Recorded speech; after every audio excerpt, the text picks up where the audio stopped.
It was just another quiet Tuesday morning in Boulder, Colorado, when a golden retriever did something so impossible that emergency dispatchers initially refused to believe it was real.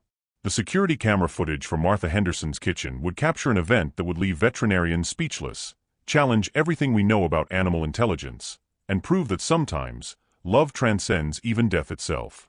What happened in those critical 7 minutes on October 17, 2023, would forever change how the world understands the bond between humans and their faithful companions.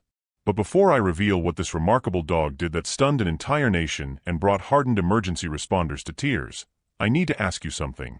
Where are you watching from right now? Drop your state or country in the comments below. I love knowing where our community of animal lovers comes from.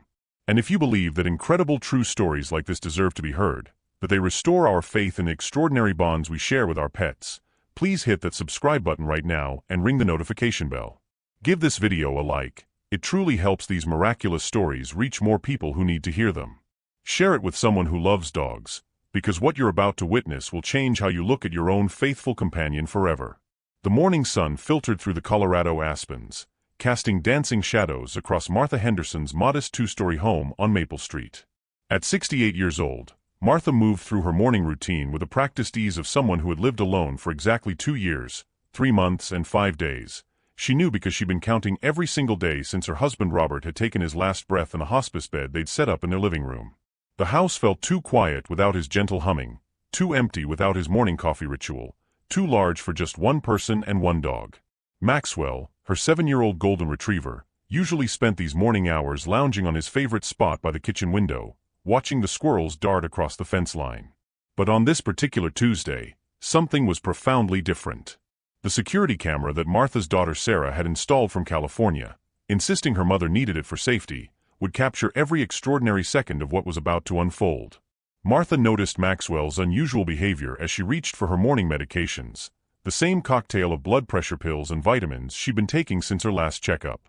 The dog was pacing, his golden coat catching the morning light as he moved back and forth across the kitchen tiles with an urgency she'd never seen before. His brown eyes, usually soft and calm, held an intensity that made her pause. "What's gotten into you, Max?" she asked, her voice gentle but curious.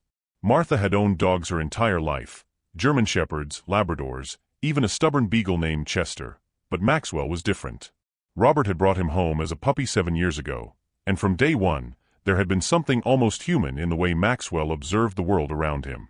The dog responded to her question with a low whimper, then did something that shocked Martha to her core. He grabbed her sleeve with his teeth, not aggressively, but firmly, deliberately.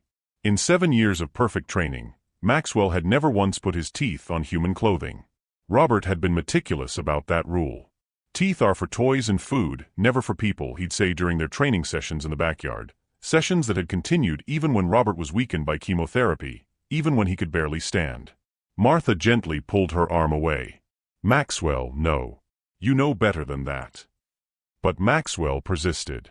He circled back, this time pawing at her leg with increasing urgency. His whimpers grew louder, more insistent. He positioned himself between Martha and the stove, physically blocking her path to the coffee maker. When she tried to step around him, he moved with her, maintaining his position like a furry guardian, refusing to let her pass. The security camera captured Martha's expression changing from mild annoyance to concern. She reached down to check if Maxwell was injured, running her hands along his legs and paws, but found nothing wrong. His tail wasn't wagging, another unusual sign.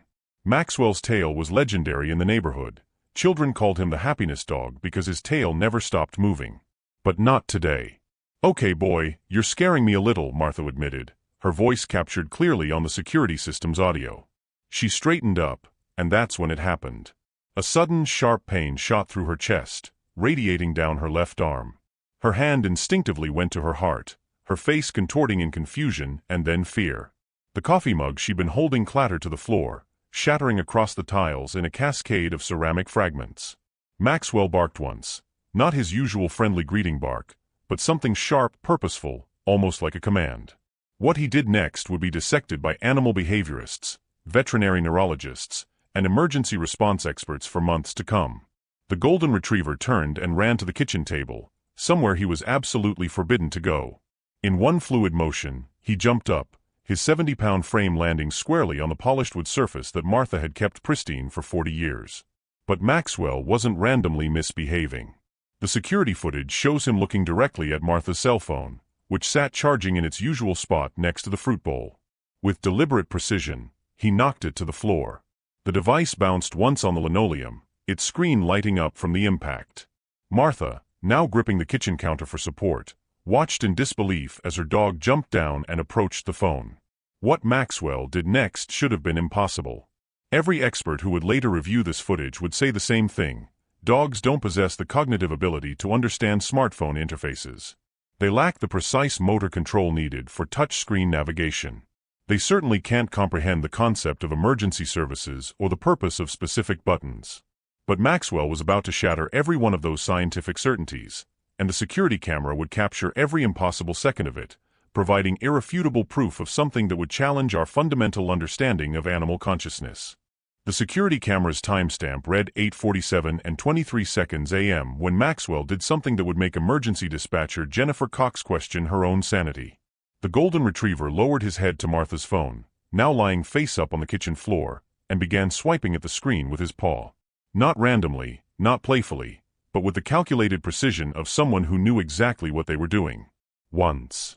The screen responded, showing the lock screen. Twice. The emergency call interface appeared.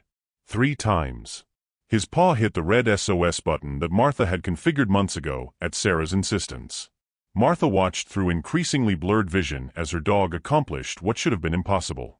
Her legs were weakening, the left side of her face beginning to feel strange, numb, as if it belonged to someone else. She tried to speak, to call out for help, but the words came out slurred, incomprehensible. Hep CAH, CAH. The security camera captured her attempt at speech, the growing panic in her eyes, the way her left hand couldn't seem to grip the counter properly anymore. The phone began dialing 911. The electronic beeping filled the kitchen, each tone captured crystal clear on the security recording. Maxwell positioned himself directly next to the device, lowering his head until his mouth was inches from the speaker. Martha's knees buckled. She slid down against the kitchen cabinets, her body no longer responding to her commands, the world tilting at an impossible angle. 911, what's your emergency? Jennifer Cox's voice came through the speaker, professional and calm. She'd been working dispatch for Boulder County for 15 years, had heard everything from car accidents to domestic disputes to false alarms from children playing with phones. But what she heard next would haunt her, inspire her, and ultimately change how emergency services nationwide would think about animal intelligence. Maxwell barked. But not just any bark. The security footage's audio enhancement would later reveal a distinct pattern: 3 short barks, a pause, 3 short barks, another pause, then 3 more. The International Morse code for SOS. Jennifer sat up straighter in her dispatch chair. In 15 years, she'd heard plenty of dogs barking in the background of emergency calls, but this was different. This was deliberate. Hello? Is anyone there? I'm hearing what sounds like a dog, Jennifer said, her training keeping her voice steady despite her confusion. Maxwell responded with a different pattern: 1 long bark, then short rapid ones. He moved closer to Martha, who was now slumped against the cabinet, conscious but unable to move properly, her eyes wide with fear and confusion. Jennifer made a decision that went against standard protocol but would prove to save Martha's life. Instead of dismissing it as a misdial or prank, she kept the line open and immediately began tracing the call's location. If someone's in trouble and can't speak, I need you to make any sound you can, she said. Maxwell seemed to understand. He gently nudged Martha's hand with his nose, causing her to moan softly, a sound barely audible but enough for Jennifer to hear. I've got a possible medical emergency at 4827 Maple Street, Jennifer announced to her colleagues, already dispatching units.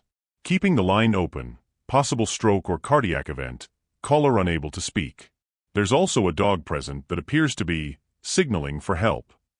But Maxwell wasn't done. Not even close. While maintaining his position next to Martha, occasionally nuzzling her to keep her conscious, he suddenly stood and ran toward the front door. The security camera in the hallway captured him jumping up at the door handle, something Martha had taught him years ago as a fun party trick. Look how smart Maxwell is, she'd tell guests, watching him open doors on command. Robert had expanded on this training in his final months, though Martha never understood why he was so insistent about it. The automated lock system clicked.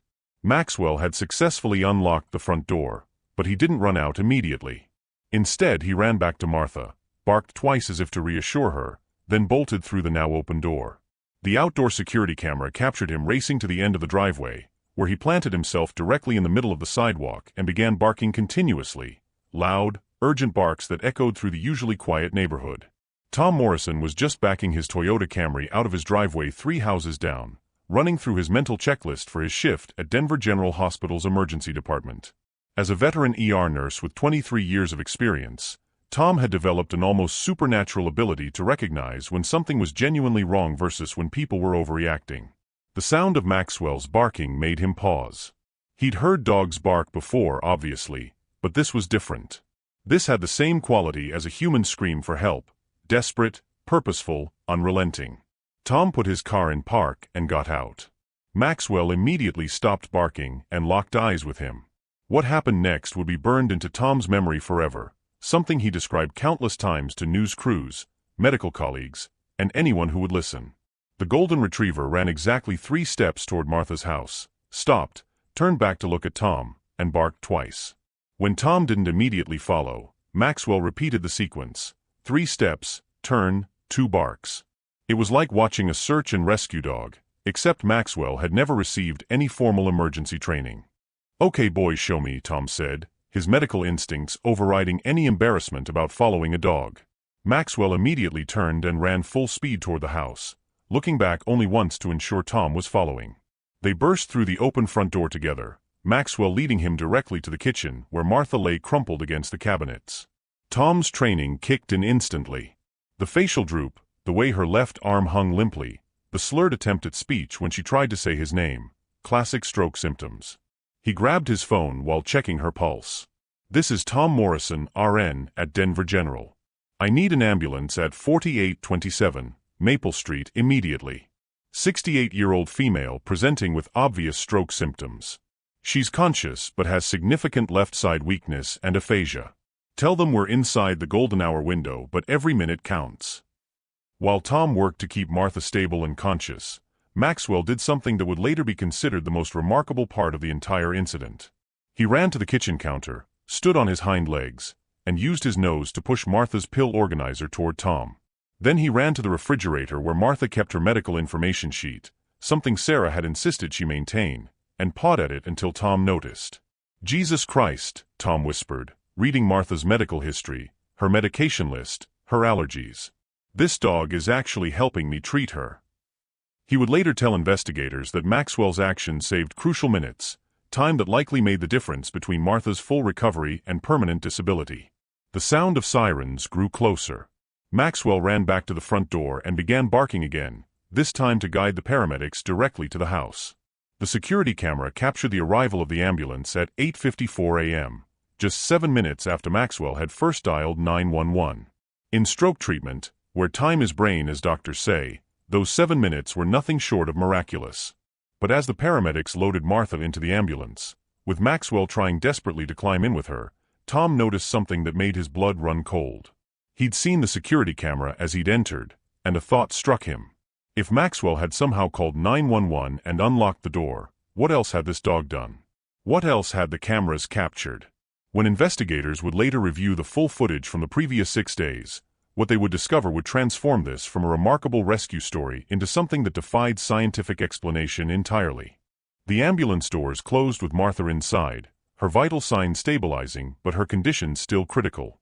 Maxwell stood in the driveway, whimpering as he watched the vehicle disappear down Maple Street, its sirens piercing the quiet Colorado morning. Tom Morrison stayed behind, not just to comfort the distraught dog, but because something was gnawing at him, something he couldn't shake. He pulled out his phone and called his supervisor at Denver General. "I need to take a personal day. Something extraordinary just happened, and I think I need to stay until the family arrives." Sarah Henderson received the call at her office in San Francisco at 9:15 a.m.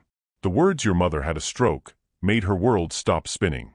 She was on a flight to Denver within 2 hours, her hands shaking as she tried to process what the doctors were telling her. Her mother would likely make a full recovery, they said, but only because of the impossibly fast response time. Someone got to her within minutes of the stroke beginning, the neurologist explained. That almost never happens. It's why we can save her. When Sarah asked who had called 911, there was a long pause on the other end of the line. Ma'am, this is going to sound strange, but according to our dispatch records and the security footage, it was your mother's dog. By the time Sarah arrived in Boulder that evening, a small crowd had gathered at her mother's house. Tom Morrison was there, still processing what he'd witnessed.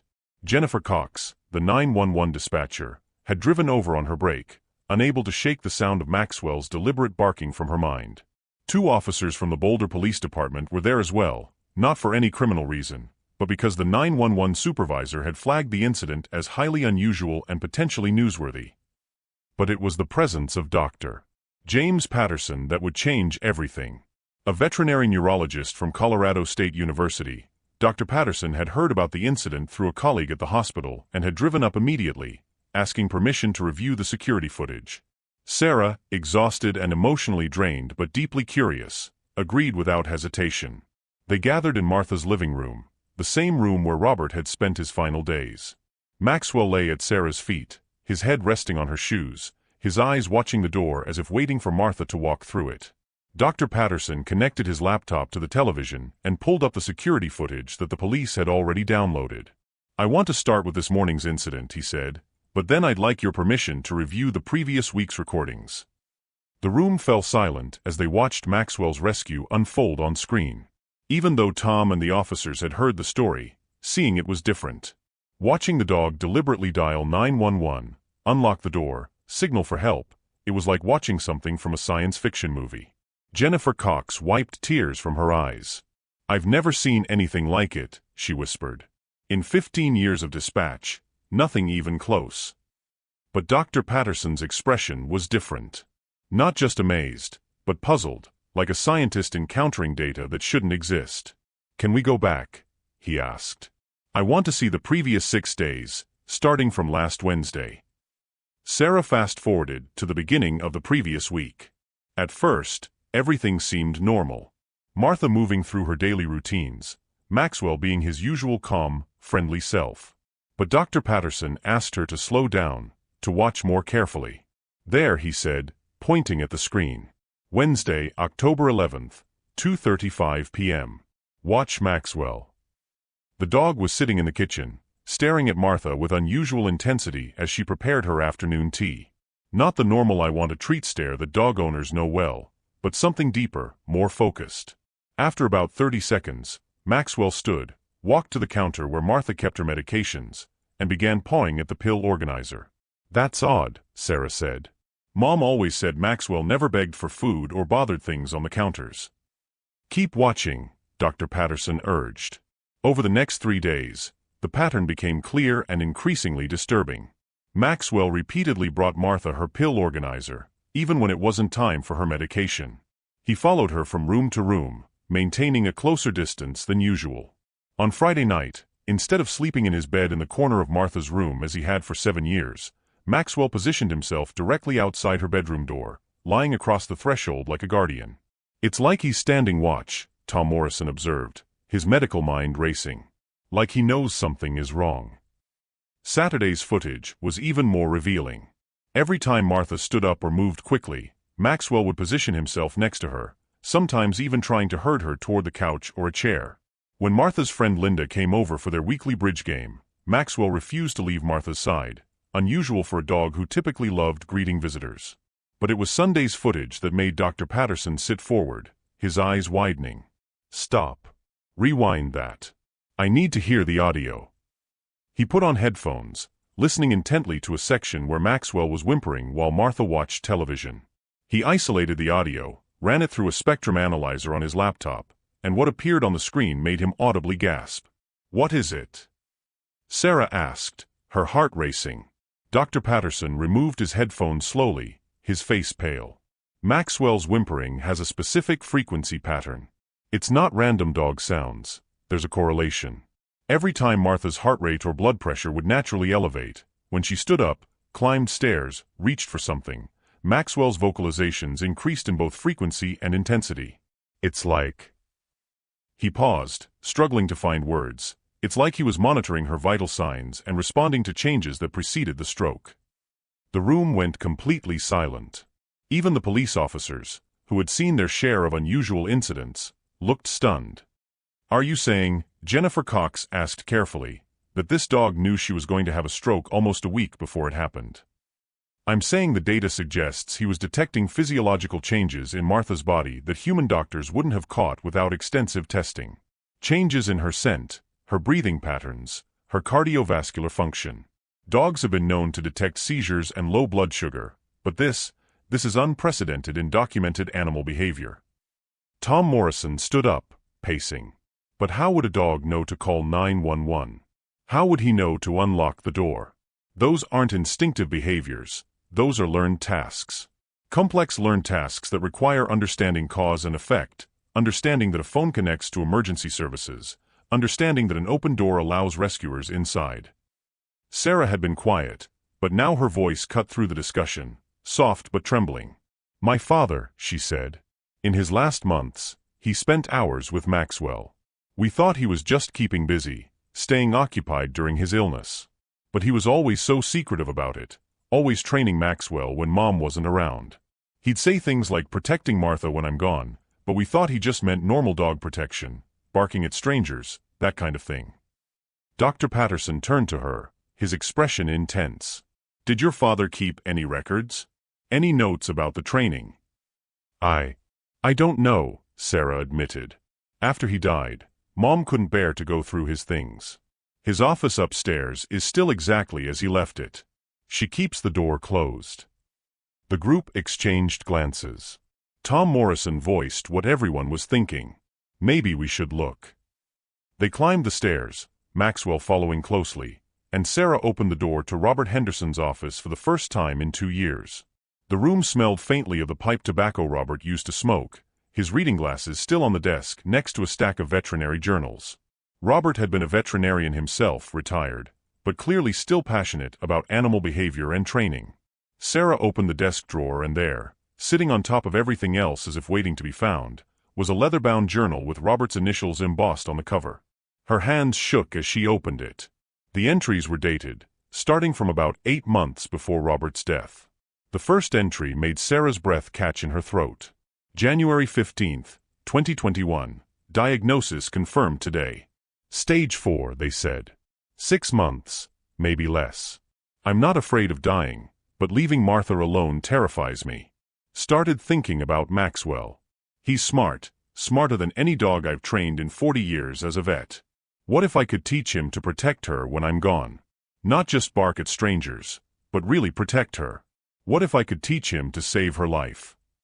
Dr. Patterson looked over Sarah's shoulder, reading silently.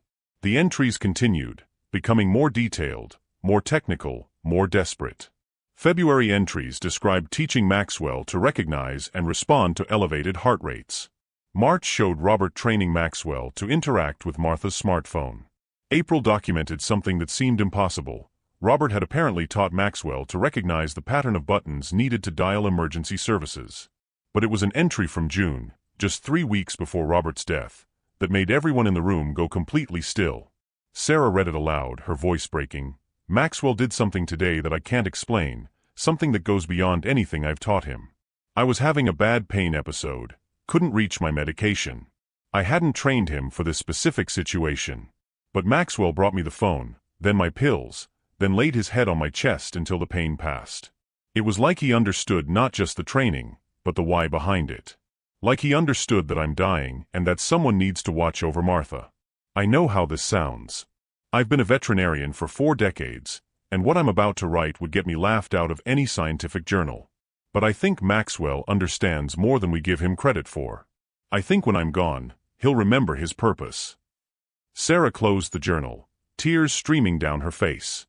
But Dr. Patterson was still staring at the desk, his attention caught by something else. Partially hidden under the veterinary journals was another notebook, this one filled with what looked like medical charts, behavior logs, and training schedules. He picked it up carefully and opened it to the last page, where Robert had written something in red ink, the letters large and urgent. The final entry was dated just 2 days before Robert Henderson died, and what it revealed would transform this story from a miraculous rescue into something that challenged everything the scientific community believed about the consciousness, loyalty, and almost supernatural devotion of man's best friend.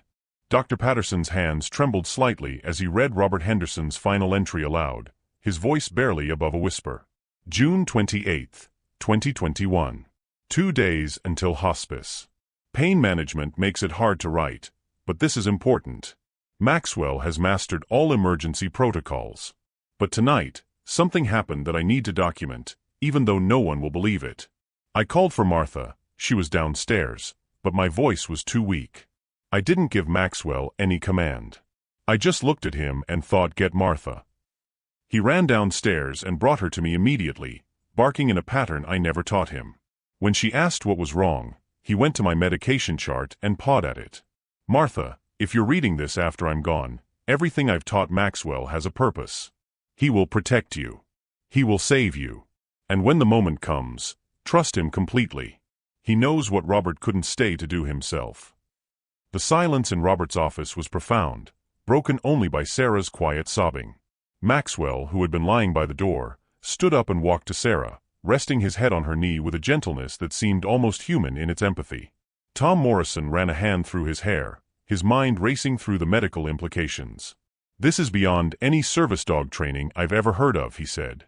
Robert essentially programmed Maxwell to be a medical alert and emergency response system. Dr. Patterson was flipping through the second notebook, his eyes scanning pages of detailed charts and observations. "This is extraordinary." Robert documented Maxwell's ability to detect heart rate changes, blood pressure variations, even hormonal shifts. He has graphs here showing Maxwell's behavioral responses correlated with Martha's vital signs over a 6-month period. This isn't just training. This is scientific research that would revolutionize what we know about canine cognitive abilities. Jennifer Cox, who had been standing quietly by the window, spoke up. "But there's something that still doesn't make sense. Training can explain Maxwell knowing how to dial 911, how to unlock doors, even how to recognize medical emergencies. But the timing, knowing that last Sunday was the beginning of Martha's stroke, that Tuesday morning was the critical moment, how could training account for that level of prediction?" It was a question none of them could answer. At least not yet. Sarah wiped her eyes and stood up, her grief transforming into something else, determination perhaps, or the need to understand the full scope of what her father had accomplished. "I need to see my mother," she said. "I need to tell her what we found. And Maxwell needs to see her too." The Boulder Community Hospital had a strict no-pets policy, but when Dr. Patterson explained the situation to the chief of neurology, Dr. Elizabeth Chun, an exception was made. "If this dog saved her life through trained medical alert responses," Dr. Chun said, "then he's not a pet, he's a medical necessity. Bring him in."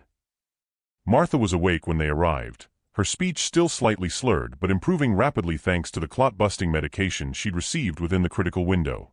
The left side of her face showed minimal drooping, another sign that Maxwell's rapid response had prevented severe permanent damage. When Sarah walked into the room with Maxwell on a leash, Martha's eyes filled with tears. "Max," she whispered, and the dog pulled forward, going directly to her bedside. He placed his head gently on the edge of her bed, his tail wagging slowly, his eyes never leaving her face. Martha's right hand, the one that still had full strength, reached out to stroke his golden fur. "Good boy," she said. "Such a good boy." Sarah pulled a chair close to her mother's bed, still holding Robert's journals. "Mom, there's something you need to know. About Maxwell. About what Dad did before he died." Over the next 20 minutes, she explained everything they discovered, the training, the medical monitoring, the emergency protocols, Robert's final entries. Martha listened, her expression shifting from confusion to wonder to a grief so profound it seemed to age her before their eyes. "He never told me," Martha said softly. "All those hours with Maxwell, I thought he was just coping. Finding ways to feel useful while the cancer took everything from him. But he was protecting me.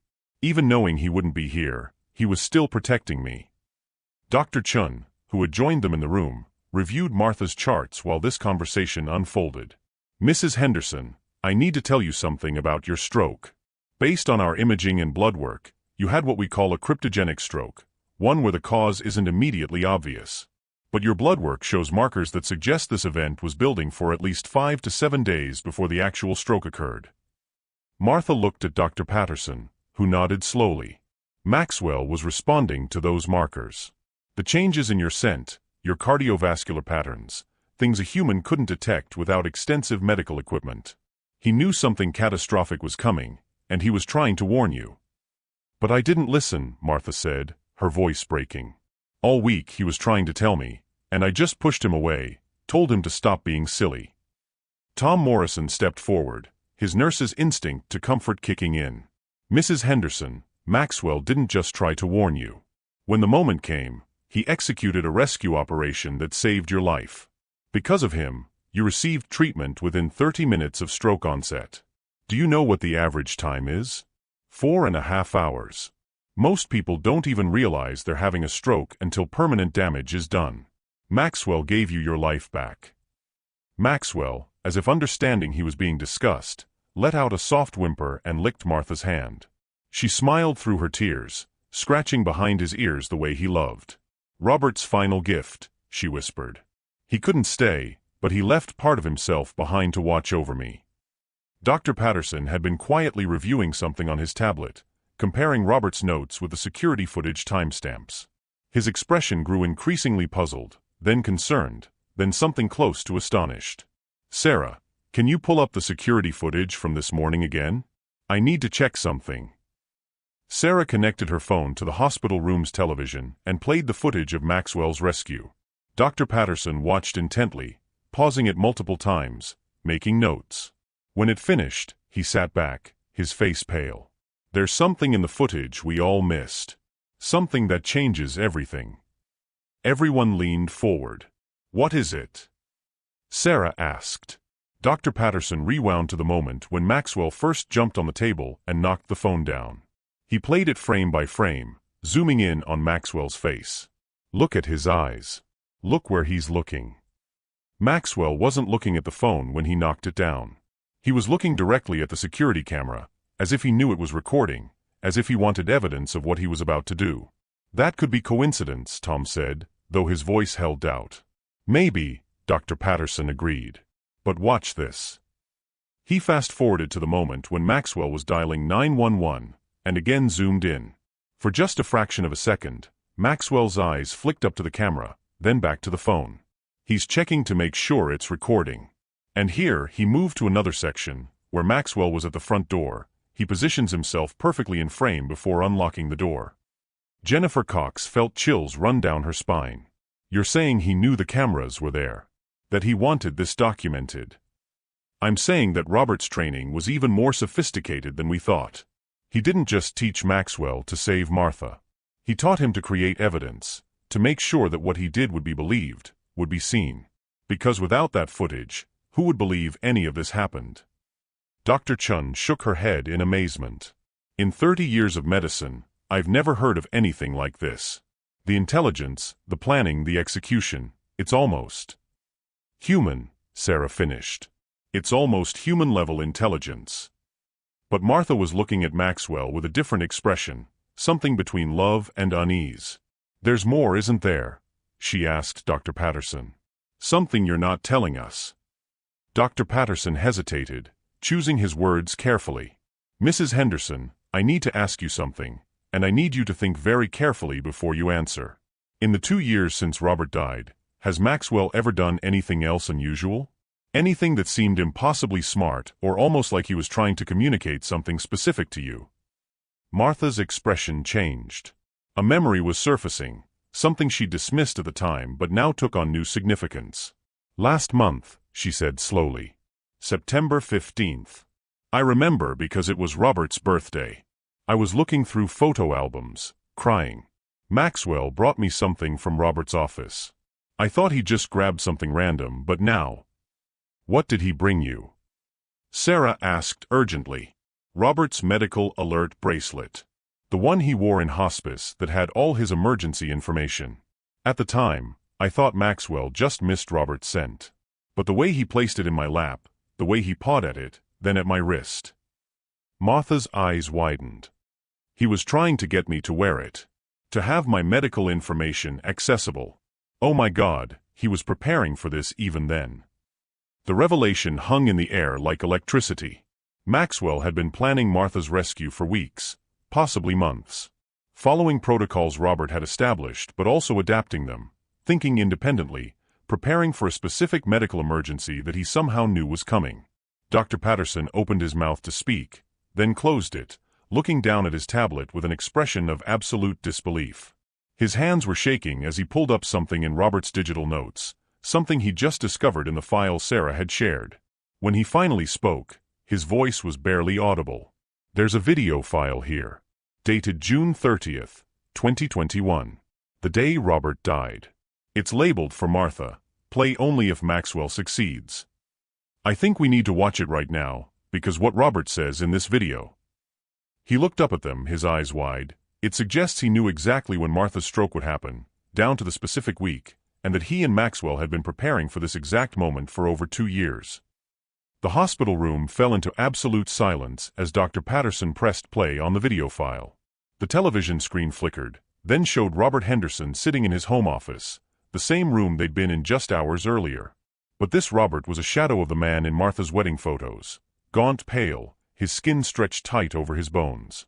The video's date stamp confirmed it, June 30th, 2021, recorded just hours before his death. Robert's voice was weak but clear, each word measured and deliberate. Martha, if you're watching this, then Maxwell succeeded. You had a stroke, probably in early to mid-October 2023, probably on a Tuesday morning, and my boy saved your life. Martha gasped, her hand flying to her mouth. How could Robert have known the specific time frame more than 2 years in advance? Robert continued, a slight smile on his ravaged face. I know what you're thinking. How could I possibly know when or if you'd have a stroke? The truth is, sweetheart, I didn't know for certain. But I knew the probability was high. Your mother had her first stroke at 68. Your Aunt Patricia had hers at 67. Both in October, both on weekday mornings. The genetic markers are there, Martha. I saw them in your last blood work before my diagnosis. The elevated homocysteine levels, the cardiovascular indicators your doctor dismissed as normal aging. I couldn't tell you, you would have spent these last years living in fear, and I couldn't do that to you. Tears streamed down Martha's face as she watched her deceased husband reveal the depth of his love and foresight. Sarah gripped her mother's hand tightly, her own tears falling freely. Robert shifted in his chair, the movement clearly causing him pain. So I did the only thing I could. I trained Maxwell not just to respond to a medical emergency, but to predict it, to watch over you with a dedication I couldn't provide from the grave. Every protocol, every command, every response, I built them all around the specific scenario of you having a stroke while alone. Robert paused, gathering strength. But Maxwell became something more than I ever imagined possible. About 3 months into training, he started anticipating my commands. He'd bring me water before I asked for it, fetch my medication before my pain episode started. I'm a veterinarian, Martha. I've worked with animals for 40 years, and I've never seen cognitive ability like this. Maxwell doesn't just follow commands. He understands context, purpose, consequence. He understands that he's protecting you because I can't. The Robert on screen reached down, and Maxwell appeared in the frame, younger, more energetic, but with the same intelligent eyes. Robert stroked his fur gently. This magnificent creature has become my legacy, Martha. When I'm gone, he carries my love, my protection, my desperate need to keep you safe. I know how this sounds. I know people will say I'm anthropomorphizing, that I'm a dying man seeing meaning where there's only instinct. But I've documented everything. The data doesn't lie. Maxwell is special. Robert's expression grew more serious, more urgent. If you're watching this, the security cameras captured everything he did. Share it, Martha. Share it with the world. Not for fame or attention, but because people need to see what's possible when we truly bond with these incredible animals. They need to understand that dogs aren't just pets, they're family protectors, partners in ways we're only beginning to understand. Maxwell's story could change how we think about animal intelligence, about the depth of their loyalty and love. The video showed Robert leaning back, exhausted. I have maybe hours left, the hospice nurse says. I'm not afraid of dying, my love. I'm at peace because I know you won't be alone. Maxwell will be there. He'll watch over you. He'll save you when the moment comes. And through him, a part of me will always be with you. Robert looked directly into the camera, his eyes shining with tears. I love you, Martha Henderson. In this life and whatever comes next. Take care of our boy. And let him take care of you. The video ended. For a long moment, nobody in the hospital room could speak. The only sound was Martha's sobbing and Maxwell's gentle whimpering as he sensed her distress. Finally, Martha reached down and pulled Maxwell's head close to hers, pressing her face into his fur. Thank you, she whispered. Thank you for keeping your promise. Thank you for bringing him back to me, even for just those few minutes.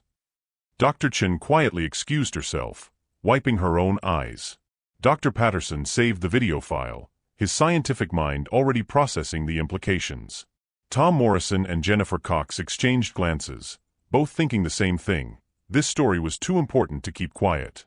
And Sarah, watching her mother hold the dog her father had trained to be her guardian, understood that Maxwell wasn't just a pet. He was living proof that love could transcend death itself. The story broke 3 days later.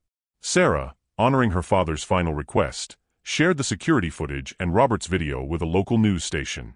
Within 24 hours, it had gone viral. 50 million views in the first week. National news networks picked it up. Good Morning America, The Today Show, CNN, Fox News. Everyone wanted to interview the miracle dog and the woman he'd saved.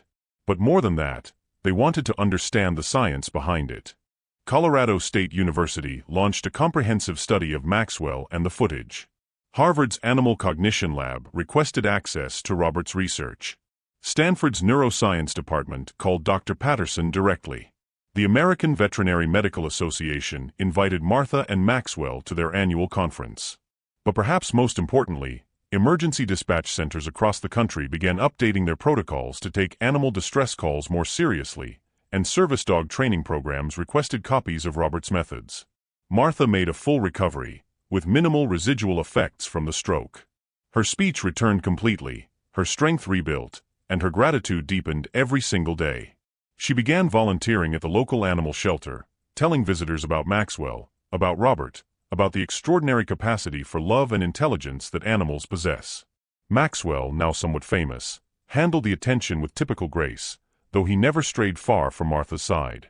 6 months after the rescue, on what would have been Robert's 70th birthday, Martha and Sarah established the Robert Henderson Foundation for Canine Medical Alert Training. Using Robert's research and methods, they began training dogs to protect people with genetic predispositions to strokes, seizures, and cardiac events. Maxwell, of course, became the program's mascot and inspiration. But on quiet evenings, when the cameras were off and the visitors had gone home, Martha would sit on the back porch of the house on Maple Street, Maxwell's head resting on her lap, and she would talk to Robert. She'd tell him about her day, about Sarah's new life, about the Foundation's successes. And Maxwell would listen, his brown eyes somehow conveying that he understood, that he remembered, that he was still keeping the promise made by a dying man who loved too deeply to ever truly leave. The security footage that captured Maxwell's impossible rescue serves as permanent proof that the bond between humans and dogs transcends our limited understanding of consciousness and devotion. It reminds us that love finds a way, even across the barrier of death. That sometimes miracles wear golden fur and walk on 4 paws. And that the promises we make to protect those we love can echo forward through time in the most unexpected and beautiful ways. If Maxwell's story touched your heart, if it made you look at your own faithful companion with new wonder and gratitude, then join our community of people who believe in the extraordinary power of the human-animal bond. Hit that like button right now, share this video with everyone who needs to be reminded that miracles still happen, and subscribe to this channel so you never miss another incredible true story that restores faith in love, loyalty, and the beautiful mystery of life itself. Tell us in the comments, what's the most amazing thing your pet has ever done? Do you believe our animals understand more than we give them credit for? And remember, tomorrow will bring you another story even more astonishing than today's, another reminder that this world is filled with wonder if we only pay attention. Maxwell is still living with Martha in Boulder, Colorado. He's 9 years old now, still healthy, still vigilant. And every single night without fail, he sleeps outside Martha's bedroom door, standing guard just as Robert taught him, proving that true love never dies. It just finds new ways to protect the ones who matter most.